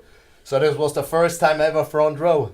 And it was like, I didn't like John Cena until that point. Yeah. And it was like, I had a few drinks too. And there was like, that crowd went nuts for that thing. And I was front row. And that was like, it took me and was like, wow. And then I just, out of the blue, I started cheering Cena. And I had fun of it because everybody basically hated him. Yeah. And, you know, be kind of the heel, Sure. you know, in the crowd. Sure. And I started to love it. And Sure. from that day on, I was in the front row for the first time I got hooked. So then, Except for Cena wrestling Orton 350 times, I always basically liked him. Yes. His charisma, he could work. I mean, I understand, same 5 moves and all of this, but the guy could work. He's evolutionized though. I think Yeah. people don't give him as much credit as he deserves. When he's in with the right guy, he puts on some great matches. yeah, Yeah. for sure, for sure. especially when he did matches with CM Punk, which Yeah, I thought those tremendous. matches Tremendous, were legendary. yeah. Right Yeah, there. for sure. They were great. When they hit pile drivers, you know it's getting serious. So Daniel, so over the years you kind of gotten away from the high ticketed pay-per-views. What happened? I didn't get to the peak yet. Yeah. So I wanted to front row at WrestleMania. All right, you know, I know the people. How do I get there? Oh, you have to buy a travel package, but you have to be really fast. So I try to get all the things, try to figure out how to make it fast. So I purchased the package for $8,000. $8,000. Bruh. And then the next day I got the email. This is where the host has a heart attack. So Yeah. then the next day they tell you the email where you're sitting, row 2. Oh my God! I was like, God, I wanted to get front row so bad. All right, now you spend all that money, so I went out all the way. So I sold my second row ticket for $5,000 on StubHub, and bought a front row ticket off StubHub or off a guy who has like. So on you lost $3,000? You spent $8 and you sold it for $5? Yes. And then you bought a front row ticket. It's like a package, so you get for all the shows you get tickets. Okay. Okay. So I spent $5,000. I sold it for $5,000, and then I got somebody hooked me up on StubHub. You have to pay the fees, and those are ticket brokers who are selling the tickets there. And you StubHub, they charge another 10% fees to you and 20% to the seller. No, 20% to the buyer. So I got it without fees. So I paid $10,000 for that front row ticket. $10,000. $10,000. Was it worth it? Wait, 10,000 including the loss? Huh? Yeah, that's what I was thinking too. So Yeah. then that means you lost like a total of 13,000. That was. I got second row for Raw and SmackDown too. I wanted to get in the front row there too. That added 20,000? another 1,600. So that weekend, WrestleMania weekend for all front rows for all the show was $15,000. You know, if you want to open up a wrestling promotion, you know, you should give me a You call. should be a promoter. Exactly. We got your first talent right here. There you go. It was since a kid. I was like, one day you have to do it, and I went all out. Man, So I wanted to do it, and I am not regretting it. Nice. man, you must It have was- went all out too many times to spend millions. Yeah. If I put it all together, I probably was like, for everything, all the shows, probably like 30 grand in like, 2 or 3 years. 30 grand on wrestling. Wow. I know guys who go to Japan to see Wrestle Kingdom. They'll spend about 2 weeks in Japan. They'll burn through 10 grand. Of course. 10 grand. Of course. And I look at it as, I would like to go to Japan and see Wrestle. I was just in Korea. My wife's Korean. And, you could burn through some money just going on vacation. But if I went to Japan, I want to see Japan. I don't want to just go to wrestling every night, as much as I love wrestling. Well, you'd hope you make a trip out of it and you would plan it out. Yeah, sure. So I could see, going to Wrestle Kingdom, throwing down $200-300 because you've never done it. It's special. But I can't see spending 10 grand on a wrestling week or whatever. Well, that's what a lot of the workers do. I mean, when you show up someplace, you hope that you have enough time that maybe you can take in some things, Sure. You're booked in Dubai. But you're there to network. You're there to, you're pursuing your craft. I mean, I just don't see any concert, any play, any sporting event like Pacquiao and Mayweather. People were paying 10 grand ringside, and the fight was horrible. It was horrible. By far one of the worst fights I've ever seen. So looking back, do you cherish these memories? Do you regret them? Do you have mixed feelings? How would you sum this I up? met a lot of great friends. We had a great time. So it was worth the 30 grand. Yeah. It was my bucket list thing since a kid. I dreamed of WrestleMania. It's WrestleMania. I sit here, and The Undertaker stands there entering the ring. Big crowd, you're right there. It's a special feeling. Sure. And you don't have people in front of you, and That's you huge. dreamed that as a kid, Interesting. So I did it once. It was a nice thing. Okay. Would I do it again if I win the lottery? 100%. I'll do it again. Or My if I my come up question with is, something. I watch WWE and you go, I see the same guys at ringside all the time, and it's in different parts of the country. So I'm like, are they wealthy? Are they working for WWE? Is it an addiction like gambling, heroin, whatever? I mean, why these same guys at every show? I don't even know how to answer that. Maybe they're relatives. I think there are certain fans We're all fans. that All are fans. recognized by the He would company. know. He would know. No, there are certain fans. Even I'm pretty that sure Brock are Lesnar guy? recognized. Yeah, they definitely get tickets. Not the Brock Lesnar guy. They're There's, all fans. They all have to The buy Brock their Lesnar tickets. guy's buying the always tickets. there. Yeah, They all there's- have to buy like everybody else, like you, me, you. They all have to buy their tickets like everybody else. They don't have any specials from WWE or nothing. Oh, no, they why? get their tickets all on their own. They're all fans. Oh no, of course, Yeah. of course, there are Of course people. they have to But pay. they'll give you them know? choice seats. Yeah. Because they know them. No, No? you have to go. Wow. The thing is, when you go on Ticketmaster, you get a few tickets popped out, but the ones you want, they're never there. They always get bought by the brokers, and they make some extra money. That's why, and then you go to those StubHub sites, and pay the extra premium. That's what those people do. Or there's also those platinum seats, you have to be really fast in the first one. What about this? I love ROH. I subscribe to Ring of Honor Club. I brought ROH into the wrestler. I mean, some of these guys are my friends. I still don't see spending $300 at the Garden for a wrestling ticket. I just don't see it. I've seen ROH in New Japan in New York. It's not worth $300. Maybe they'll surprise me this time. Maybe they say Okada's coming in, Tanahashi, Naito. I mean, they're all great, but they came in for those other shows and it wasn't anything earth-shattering. If there was ever a time that we could get to a place where, you would go for $300,000, I think. No, $300. Oh, I'm sorry. I'm like, well, listen, man. Some people, maybe I don't know. I want a contract offer. No, but I think if anything, today would be the day, just because with so many platforms and so many things coming out, like somebody's gonna promote something that is gonna get people with that. Oh, they sold out in 3 days. Yeah, exactly. But my point is, as a fan who's seen the best of the best for 45 years live, Sure. I don't see any, unless it's Okada or Omega, or Ric Flair and Ricky Steamboat, or Dory Funk and Jack Briscoe. Sure. Even Nigel McGuinness and Bryan Danielson, Bryan Danielson, right? Yeah. Yeah. Not Daniel Bryan, Yeah. but Bryan Danielson. I mean, those were classic matches. Absolutely. But if you're just seeing a good, very good match, is it worth $300? You take your wife, it's $600. Hamlet's there. I think it's also a thing how much you really can spend, you know? If you have I have $300. I just rather put it towards the mortgage. Yeah. You know what I'm saying? It's just prioritizing. I mean, I don't know. I don't know if I would personally ever spend $300 on a show. I mean, I've spent $175. I think was my highest when I sat about 10 rows back on the first TLC show. I won't spend it for a concert or for Hamilton or for anything. To me, it just feels like my pocket's being picked. There's so much great entertainment that's reasonable. You're right, yeah. But even look at Broadway. Look how many great shows are on Broadway that even like a half decent ticket is a few $100s. I if saw, not I more. saw was shocked about Carousel. that. And it sells out. I saw all the time. Carousel last summer for $40.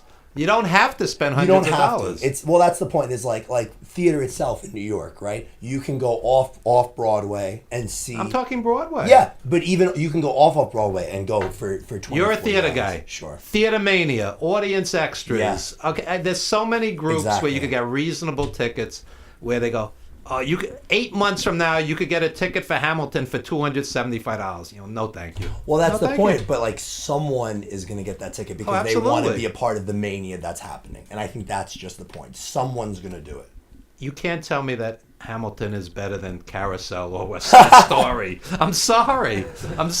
In terms of being innovative and delivering something new out of something that is old, it has to be, because there's something like, those songs are, in West Side Story, Carousel, those things are timeless. Like everyone's gonna always sing those things. But like for a growing generation of kids that are now understanding American history through how cool and vibrant Hamilton is, like I think Like it I just has to be. It has to be the I just best. saw Rent live on what was it, Fox? Yeah. They a week or did two the ago. live. Yes. And Rent is great, but it's not West Side Story. There's about 4 songs that you remember, Sure. and it's heartfelt, and it tugs, but it's not West Side Story. Sure. You see what I'm saying? For sure. No, that I would agree with. For sure. Yeah. West Side Story is definitely more classical. But again, look at West Side Story is taking, a Romeo and Juliet, right? Oh, yeah. And it's bringing it into a different light. So you're still taking a story that's been around over 400 years, 350 years at that point, 400 years, whatever it is. And then you're just telling it in a different way where the songs resonate because obviously the music is beautiful, but the story behind it is something that's been with us for so long at this point. When you have a Rodgers and Hammerstein, when you have these classic songwriters, you remember the words, you remember the songs. A lot of these new musicals, they're polished, they're slick, they're great performers, but you don't walk out singing the songs. They don't stick with you like these classic musicals. Sure. Oklahoma, Well, Hamilton, You're a theater guy. of course, but Hamilton isn't even like classic musical theater. Like that's like if anything, you're gonna go out of Hamilton like rapping the cabinet rap battle, and you're gonna be you and your friend are gonna be going back and forth. Oh my God, But you're gonna go out of West Side Story and go Maria, and you'll be doing that for 4 days. It's just different. But in terms of what it's, I think West Side Story is the highest level of art you can attain. Sure. Because not only is it great music and great theater, it's great dance. I mean, it's a brings masterpiece. all the elements together. It's a for masterpiece. Sure. For sure. And we have to bring Chris Michaels into the loop because we only have about a half hour left. I just want to remind everybody, we're doing a ticket giveaway to ICW's Party and Bullshit this Friday, February 15, Ultimate Fitness in Queens. If you just send us your name, first and last name, we'll put you on the guest list for, we have 6 pairs of tickets and we'll give you a pair. And that's Friday, February 15 at Ultimate Fitness in Queens, 26-50 BQE West, Woodside, New York. So, and I also want to plug our wrestling show here at the station, Monty and the Pharaoh, Thursdays, 8:05. And they're going to have on Coco Beware, and they've had on Lanny Poffo and Greg Valentine, and Marty Jannetty punched Mike Monty in the face legit. So, right here, Marty Jannetty got into a fight with our host on our wrestling show and punched him in the face mid-show. Oh my God! And there's dents in the wall here. I don't know if the cameras will pick it up, but We picked up the whole fight. It was great. Yeah, you never know what'll happen on Monty and the Pharaoh. So those guys are colorful. Any shows you want to plug real quick, Jim, before I get Chris Michaels? Nah, they could all hang out to dry all by themselves. No, I'm just kidding. Okay. No, we got some great shows. I mean, it's most of the shows we have now have been with us a year. They've been pretty solid. Yeah. So we'll have some new ones lined up coming up. Pam Roth, who's usually on before me, she does a legal show, but she has tons of musicians. And now she does stand-up comedy. The other week she had an R&B singer performing with a mime simultaneously. This is like something I would do. It's great. That was great. Wow. That was great. Anyway, we'll be right back. We're gonna have a tribute to Sal Balomo with Chris Michaels, and if you can put that promo on for Kings of the Ring. Thank you. Appreciate it. We'll be right back, folks. You guys stick around.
All right, we are back with the Evan Ginzburg Show at Village Connection Radio, and we are joined by our buddy Chris Michaels, who is wrestling under a new moniker.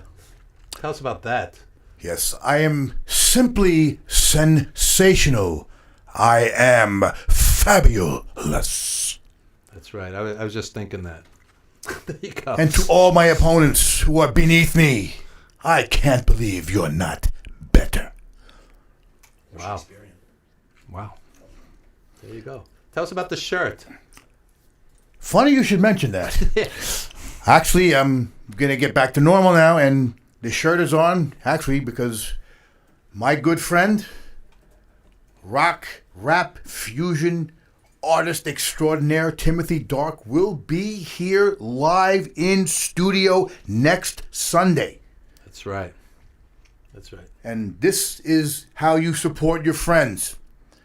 Support indie music. Support indie wrestling. Support indie film. Anything. Indie films. Yes. People that are putting out the effort they have a dream. Support them in their dream. You know, I've got plenty of friends that over the 30 years that I've been involved Daniel with Witt wrestling. bought a $10,000 WrestleMania package. What do you think of that? Wow. Well, Yeah.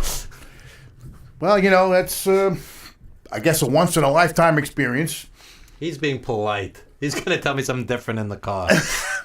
I think that, I guess you get what you pay for, and sometimes you don't. And it's an inflated price for, it's rubbish now. I did work for them in the 1990s, but they've lost their focus on who they are anymore. They call themselves wrestling, but they focus more on the entertainment aspect. And the fans, they're confused. They sit there, they don't know what to do. Old school fans, they wait for the wrestlers to come out and interact. The new fans that we have, they're programmed robots. They sit there and they wait for a high spot so they can be cheerleaders. That was awesome. That was awesome. Bullshit. Learn your roles, fans. We come there to interact with you. You're waiting for some shithead to do a high spot and break his neck for your entertainment? Screw you. We control the pace. I like the 350-pound guy who's going, "You effed up." What's that all about? Well, look, the guys, they like to watch people screw up. I think they find it entertaining that somebody would mess up. Look, you get a big 350-pound guy doing a small guy move. No, I'm saying the 350-pound fan is going. You mean like effed up to a great athlete? You mean like the guys that sing ringside with championship belts and they hold them there, like 35-year-old guys with championship belts? It's a good look. I'm gonna issue the challenge to any of you fat, undateable fanboys that cannot get a date with a woman if you went into a female prison with a box full of cigarettes and a fistful of pardons. The last time that you ever, that's a good name for a movie, ever interacted with a woman, it required a credit card verification on some dark website on the internet. Because you guys, if you really actually got outside and got laid, you wouldn't be sitting in the front row with your fan belts. Come on, guys, Chris be is a real. good heel. I want you guys. You come to the arenas with your fake belts. We should pull Those you aren't out. fake. Those are $425. Yeah, I'm joking. Huh?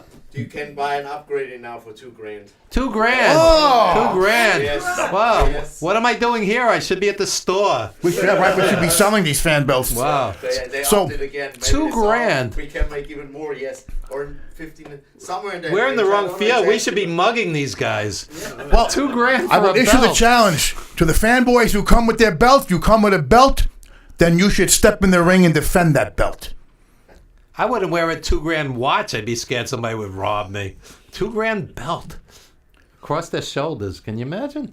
Yeah, imagine one of those guys actually trying to get in the ring and do something with one of us, which has happened on many occasions, and everybody learns the same way. It gets very real if you want to hop over the guardrail. Like, it's very real. So in fast. 2019, guys are still jumping into the ring? Still. Really? Wow. It was within the you last see- 2 years. WWE's the two guys in a live event. As a matter of fact, last year Randy Orton was standing on the turnbuckle doing his natural pose, and a fan came in and actually tried to low blow him as he was up there, and he just turned around so quick and just went after him. Wow. And the guys are still doing it. Even the referees there can hit them down. In the old days, when the fan would run into the ring, the face and the heel and the ref would all beat the guy. Oh, yeah. Yeah, that's exactly what I was thinking. Yeah. Exactly. Because, the fans seem to think that they dictate the pace of the wrestling show. You don't. You don't. You think you do, but you don't. Well, listen, Chris. Yes. Instead of doing the weekly fan That's attack, right. why don't we do the tribute to Sal Balomo? Well, can we give some congratulations real quick to Pro Wrestling After Dark, Chad Mins, Rob Fury. Excellent turnout. To SWF in Totowa and Tommy the Moose, the new SWF heavyweight champion. These guys, they had standing only room in their events. And let's not forget New Evolution Wrestling last night. Capacity filled Elks Lodge. You don't see that often.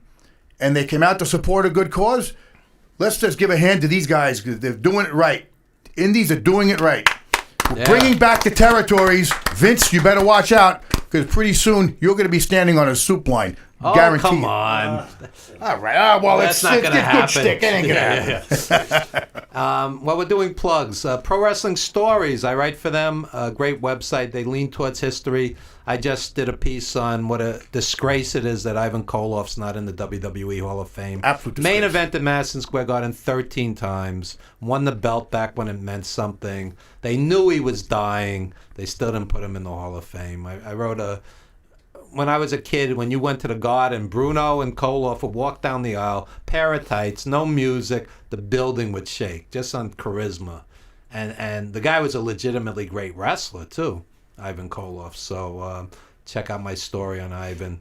And I did a piece you guys would be interested in recently. I wrote about how they had that match during the Super Bowl, the halftime match. And they had Ricochet and Ciampa, all these guys, and it was great. It was great. So I said many of the old school fans would not appreciate it because they would go, oh, they're spot monkeys. They wouldn't appreciate it. And the same night after the Super Bowl, I watched Flair and Jack Briscoe, and I said a lot of the young fans wouldn't appreciate that because it would be too slow for them. And I said, here's art on both levels, and two generations are not appreciating it. Absolutely. Yeah. So that's another piece I wrote recently, ProWrestlingStories.com. And before we get on 82 other tangents, you were actually in the ring with Sal Balomo as opposed to me watching him at the Garden. So why don't you do the tribute since he was a friend? And Well, I have to compose myself because it hit me hard yesterday. I didn't know.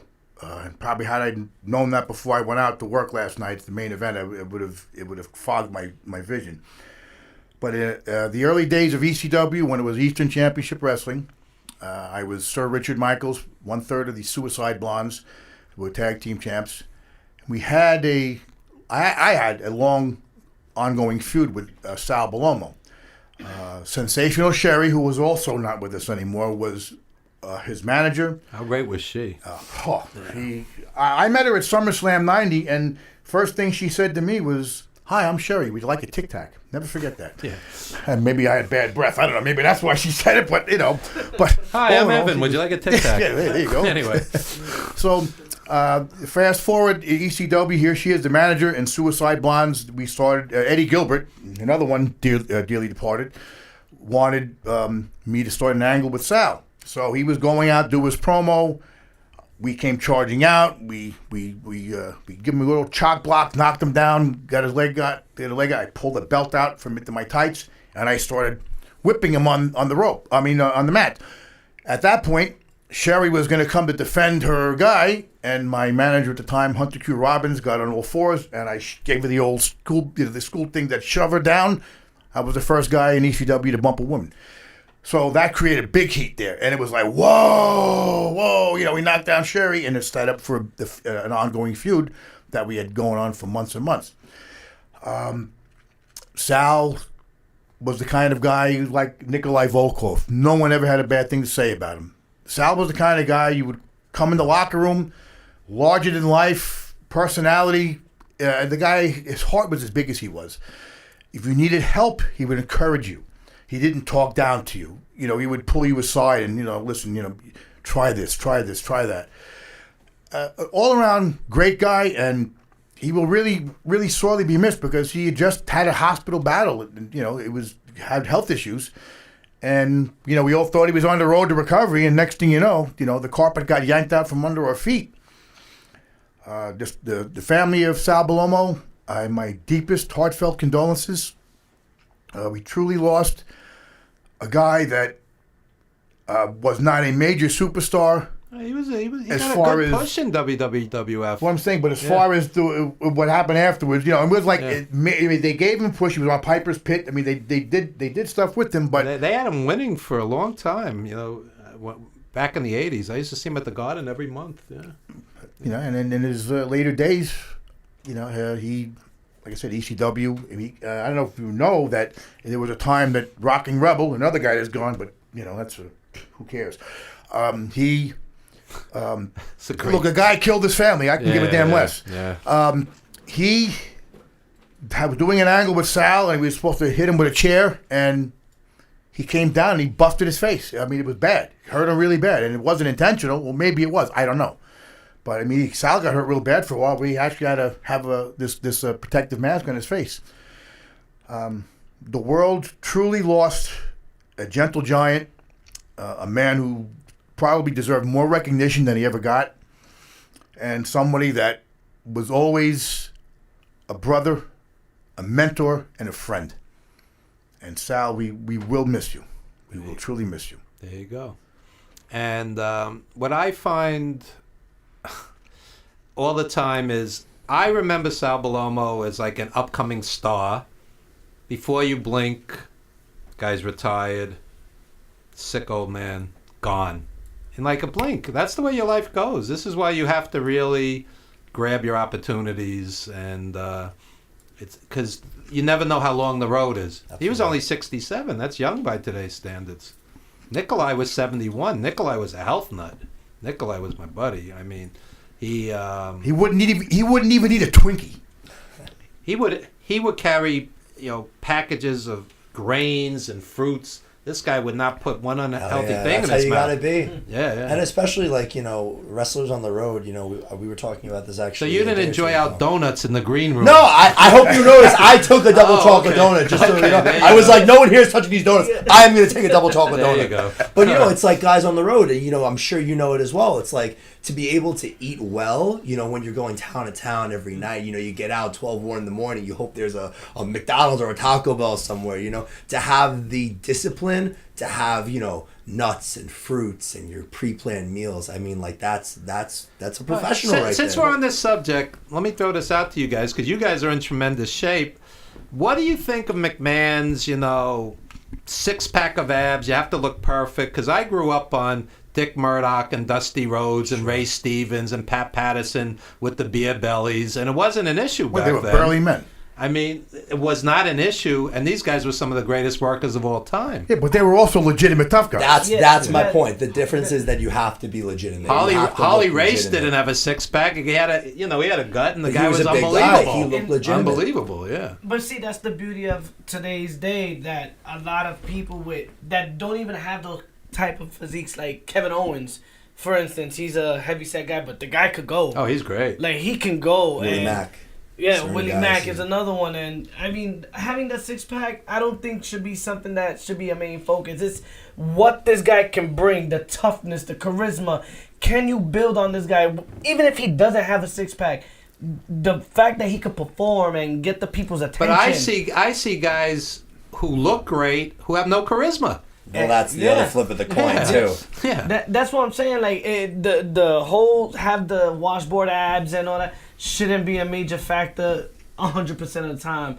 It has to be a perfect balance of everything. See, and you're a good talker. Some of these guys can't talk. Seriously. Believe it or not, I was pretty nervous one time. Like for instance, I went to a Jimmy Jacobs seminar, and one of the things was, hey, we're doing promos, and I'm just like, oh damn, I've never cut a promo a day in my life, and I let everybody go first, and he was like, did you go? And I'm like, yeah, but I never went because I was like so nervous. And then now it's like I started practicing promos, and now I'm able to talk and get through promos pretty easily now. Okay. And then working with this guy, and I see what he does every Monday with his monologues of Shakespeare. He inspires me to be like, holy crap, I need to do what he's doing now every Monday and put it out there and see what feedback people can give me to build. Johnny Valiant told me they would bring him into the studio and they would just go, August 1st, you're wrestling Dean Ho and Tony Gurria, Boston Gardens, and boom, they'd improv it. Sure.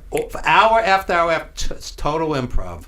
Yeah. Like an improv artist. Sure. Like Second City. Exactly. Because the difference is that as long as you know who you are and you know what you have to get across, you should be confident to let it fly. And who your 60 character seconds, is, yeah. Exactly. And that's why, again, like we were saying earlier, I think a lot of people today focus on the moves, whether you're the fans or some, wrestlers today, they want to focus on doing these certain things, and that's how they're going to get over with the audience. When at the end of the day, if you just trust that I know this is who I am, this is what I'm bringing to every show I come to, and no matter who I'm wrestling, this is what I'm going to get across to them in 60 seconds. That's how people get involved. Especially today where everyone's like this. Within 30 seconds, if you don't hit me, I'm out. I'm going to scroll. Keep scrolling, Exactly what he's saying, and this is why I chose to, like, now, this year, starting, even since the middle of last year, I've started to improve myself as a character. I used to be called this Kid Rico gimmick, and So describe your character. How would somebody understand your character? All right, so right now my character's in the middle of a work because I'm transitioning from Kid Rico, which was a name Johnny Rods had gave me. So Kid Rico. Yeah. So I came up with Alexander Thorne, and I'm just like, okay, there's been gimmicks where people wear roses on the side, but I have a natural wit, and I have some charm, and he could tell you I have a very outspoken personality, and I just want to be able to connect with people in that very fun but loving kind of way. Like eventually I'm gonna evolve my gimmick to where I get a rose and I'm gonna pick somebody out in the fan, whether it's a face or a heel. I might pick an argument with them like, is that your girl? Yeah, that's your girl. Well, here's a rose for your girlfriend. There you go. Now fight me and get in this ring or What a whatever. prick. Yeah, exactly. Yeah. What a prick I am, right? Yeah. So that's one of my monikers that we just came up with last night. And then I also have I'm gonna be a huge thorn on your side if you stand in the ring. So this with sounds me. like a classic heel to me. Part of the thing that I find as an old school fan, if I can't tell the face from the heel and I don't know who to root for, you're basically just rooting for a good match. Yeah. I think you need some emotional involvement. Which comes back to what he was saying. A lot of people focus on doing these big spots and want to get that cheer, like he was saying. Cheap heat. And it's cheap. So, and he was saying, where's the psychology? Where's the work? You're good. And how I'm about here. selling the spots? Exactly. Well, That's a lost art. So like Yeah. what you're saying about with developing your character. Yes. What I tell every young guy, Bobby C included, even what I did for myself in the Sir Christopher Michaels gimmick, is you have to create a backstory for your character. And by doing that, you're adding flavor to it. And when you cut a promo, you have things to pull from.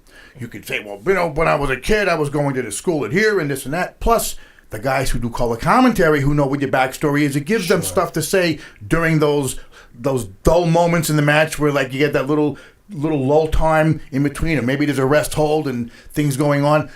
They have something to pull from, and it helps. It makes you more than just an empty shell. You're actually giving something by a history, by creating a bio for your character, because no one could challenge your legitimacy of it because you made it up.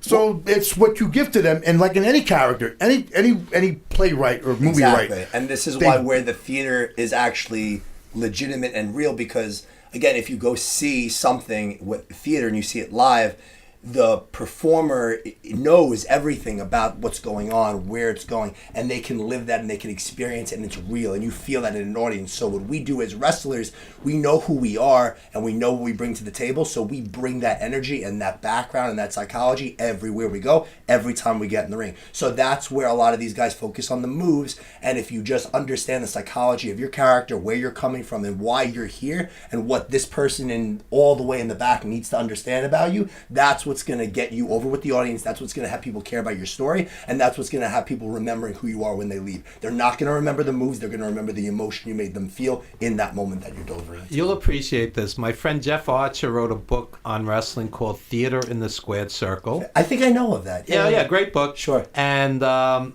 my radio mentor, Fred Giabold at WBAI-FM. another one, rest in peace. Yeah, who he referred to wrestling as the proletarian performance art, theater for the people, Absolutely. good versus evil, Absolutely. very simple, but it 100%. works. Yes, absolutely. As a theater guy, I figured you'd appreciate Absolutely. that. Yeah, So would you agree with this? Just like what you said, Sure. if you don't know where you come from, you don't know where you're going. Absolutely. Absolutely. That's why it's important that maybe you don't have to go so deep and know like, okay, when I was 3, I did this, or when I was 6, but you know what the background is, and you know, like you were saying, what to pull from. I know you and me are going to wrestle in 6 weeks. I know what you bring to the table. I know what I have to pull out of my background to have people care about what we're going to do. I know what his background is. I know what his character is. I Makes know what it I easy have to cut a pull from promo. me. Exactly. And again, like what's gonna get butts in the seats? What's gonna have people care? What's gonna make them keep watching the 60-second video and not be like 20 seconds have passed, this guy's doing the same promo, I've seen a million times. You know what? I'm gonna go back on YouTube because this is boring. Speaking of promos, we're set up to do promos now. So if you guys Oh, ever that's want to, we'll have a good time. I'll be the straight man. I'll be Gordon Soley. There you go. Yeah. There you go. Yeah. So we are rapidly running out of time. Plug whatever you want to plug, all you guys. Anything All right, you want to plug. for everybody watching this, you can follow me on Facebook at Alexander Thorne 100, And on Twitter, I couldn't put Alexander, so it's Alex Thorne 100 on Twitter. You can find all my matches. Hopefully, How do you one spell day, Thorne?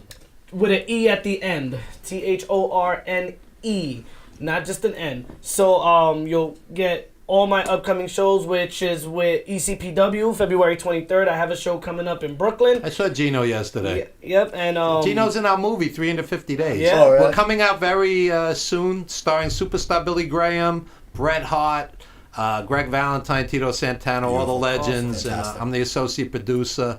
And in a few weeks, we'll tell everybody exactly where they could see it and when. It's coming out very soon, and we're very proud of it. Yeah. So you can find all my information there. I post almost every day, every weekend of upcoming shows I'm doing. My next match on February 23rd, I got to wrestle against a guy named Roxbury. And a close friend of mine's, but my biggest rival, the Mantis, who claims we're in his garden, apparently. So I guess I'm going to have Bring a can of Raid. Yes, exactly. I am going to bring a can of Raid, and I'm going to take everybody straight to town, and, I'm just going to show everybody what I'm made of and what I can do. All right. Anybody else? Plug whatever you want to plug. Again, guys. one more time. I know I said it earlier, but Hamlet hurts, so I'll hurt you if you get it wrong. On Instagram, HAMLETHURTS. On Twitter, same thing, at Hamlet Hurts. Facebook.com/Hamlet Hurts. Like me, follow me. Monologue Mondays every Monday. Bringing Shakespeare to the masses. FTW next Friday, Queensboro Elk Lodge. Following weekend, like Alexander Thorne mentioned, we have ECPW. A lot of things happening, so just stay in the loop. And we're gonna do some pretty interesting things in the next couple months, so it's gonna be great. Dan, you want to plug anything? We have. Nah. Basically, that ticket thing. I was already in the newspaper in Germany. I got a glimpse of being famous. It's not for me. So Hopefully, I'll just be a regular guy and stay like this. He'll be the number one WrestleMania fan in the world. hopefully we can convince him. They're crazy. There are people that do front row every year. They spend $8,000 or $10,000 every year on wrestling. Yeah. Wow. So I'm I'm going to spend $20 at the Elks Lodge. There you go. I was about to Hey. say, there's $15 for ECPW February 23rd. There you go. There you go. Chris. March 9th, Boonton Elks Lodge, 125 Cornelia Street, SWF Vendetta. Magic, Steve Mack, and their team will face myself, Simply Sensational, and Simply Splendid Bobby C. Team Splendid. We are going to take you to task. Magic. Those guys nearly took your eye out. It's a good thing I paid them that extra money. Now it's time for me to finish the job. Wow. I don't think we could end on a more dramatic note than that. Jim, you want to plug anything? No, I can't top that. Okay. So next week, Timothy Dark, hip-hop artist, and a room full of wrestlers. This is what we do here. Forget rock and wrestling. We do reggae and wrestling, hip-hop and wrestling. That's what we do here. And poetry and wrestling every Poetry once in a while when and our wrestling, that's right. good friend John Manel comes. One more thing, shout out to the reggae man over there, Mr. Cowboy over there. Does some great music. Jamaican Cowboy. Yeah, you don't see them every day. Cowboy. Reggae Don't see it every Billy day. Boy, the Jamaican Cowboy, one of our favorite guests. Yep. He dresses better than me. Just as better than evereverody. Yeah, Just can't get Of through a course, metal yeah. detector at the More gold on airport. himself than all of us. There you go. Don't forget the silver. Yes. That'll about do it. Join us next. Oh, one last thing before we go. If you didn't catch it before, we're giving out 6 tickets. Six tickets. That's to 6. ICW. That's half a dozen if 6 didn't work. 6 3 pairs. times 2. Just give us a name. What's the best way for them to do this, Jim? They could inbox us Okay. on the Village Connection. But what about the live feed? Can't they just... Yeah, that's gonna be over in a minute. You can comment on the live feed after it's. Yeah, even after we're over, if you want these tickets, Scott Steiner and Nick Gage. Nick Gage is rough, man. That guy's a brawler. Yeah, that should be a good match. Yeah. And Scott Steiner, except for maybe Brock Lesnar, Scott Steiner's the last human being I ever want to get angry at me. Yeah. He might hit you with that math equation he did in the promo he did. Oh my God. He's a big boy, man. Yeah, no joke. Yeah. That about do it, folks.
head. The lines cut off inside my head.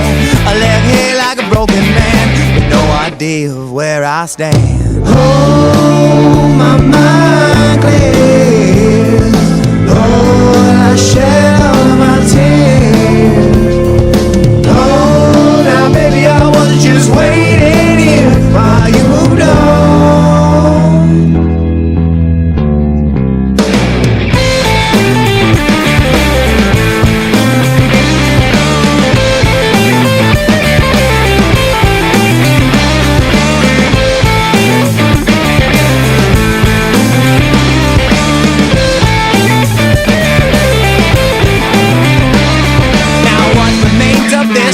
Soul is something I've always wanted to know.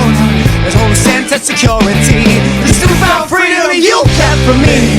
The sound of all your loaded guns, this outbreak war has just begun. The sound of all your loaded guns, this broken man has already won. Oh, my mind clears.